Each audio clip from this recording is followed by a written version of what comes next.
Mikot dalam haji. Pada dasarnya, mikot adalah tempat atau waktu tertentu yang ditetapkan oleh Rasulullah Shallallahu Alaihi Wasallam sebagai pintu masuk memulai haji dan umroh.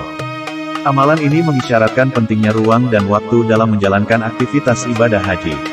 Mikot adalah batas waktu dan tempat bagi dimulainya ibadah haji, batas-batas yang telah ditetapkan. Apabila melintasi mikot, seseorang yang ingin mengerjakan haji perlu mengenakan kain ihram dan memasang niat. Mikot digunakan dalam melaksanakan ibadah haji dan umroh. Mikot ada dua macam, yaitu, 1. Mikot zamani, 2. Mikot makani. Mikot zamani. Mikot zamani adalah waktu yang hanya dapat dipergunakan untuk menunaikan manasik haji. Firman Allah, yang artinya, waktu menunaikan haji pada bulan-bulan tertentu. Dan para ulama telah bersepakat bahwa bulan haji itu adalah Syawal, Zulqa'dah dan 10 hari Zulhijjah. Imam Malik berpendapat bahwa seluruh bulan Zulhijjah adalah bulan haji.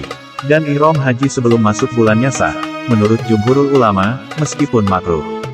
Bagi haji, mikot bermula pada bulan Syawal sampai terbit fajar tanggal 10 Zulhijjah, yaitu ketika ibadah haji dilaksanakan. Bagi umroh, mikot zamani bermula pada sepanjang tahun pada waktu umroh dapat dilakukan. Mikot makani.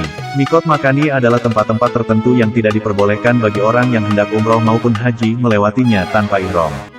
Rasulullah Shallallahu Alaihi Wasallam telah menetapkan tempat-tempat itu seperti dalam hadits Ibnu Abbas.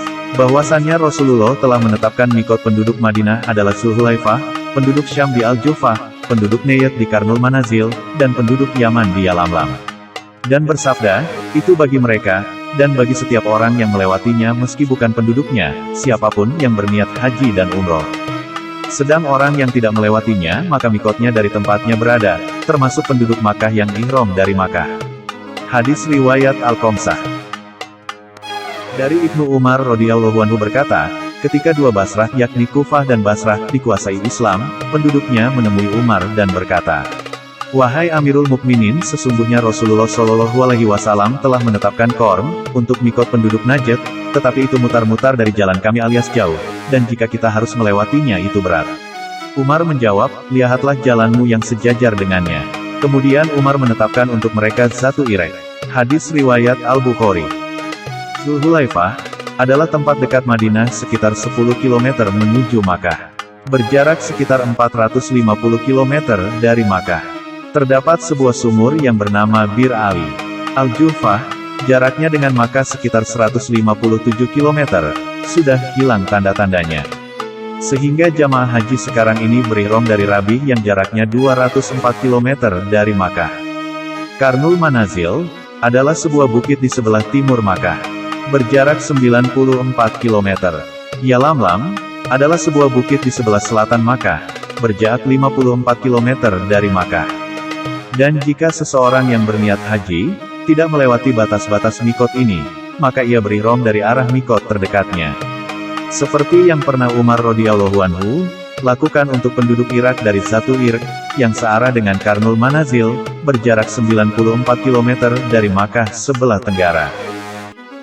Mikot makani, bagi jamaah haji yang datang dari berbagai negara. Bagi mereka yang tinggal di Makkah, tempat untuk ihram haji adalah Makkah itu sendiri, rumah sendiri. Untuk umroh ialah keluar dari tanah haram Makkah yaitu sebaiknya di Jironah, Tanim atau Hudaybiyah. Bagi mereka yang datang dari sebelah timur seperti Indonesia, Malaysia, Singapura, dan kebanyakan negara Asia lain, tempatnya adalah di Yalamlam. Adapun pendapat yang mengatakan Jeddah sebagai mikot bertolak belakang dengan dalil yang sahih.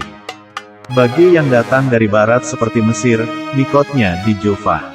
Bagi yang datang dari selatan dan timur seperti Yaman, Najd, dan Riyadh, tempat untuk berihram adalah Qarnul Manazil. Bagi yang datang dari Madinah, tempatnya di Zulhulaifah Bir Ali alias Abyar Ali. Bagi yang datang dari bahagian Irak pula, adalah di Zatu Irek.